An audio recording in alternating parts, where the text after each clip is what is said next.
Τι κάνουμε τώρα? Μιλάμε στην κάμερα. Μίλα.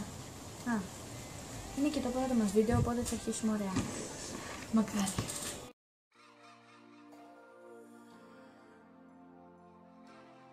Γεια!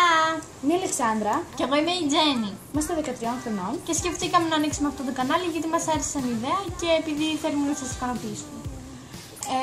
Σε αυτό το κανάλι θα κάνουμε διάφορα όπως vlog, haul, challenges και διάφορα άλλα που θα μας κατεβούν στα μυαλά μας.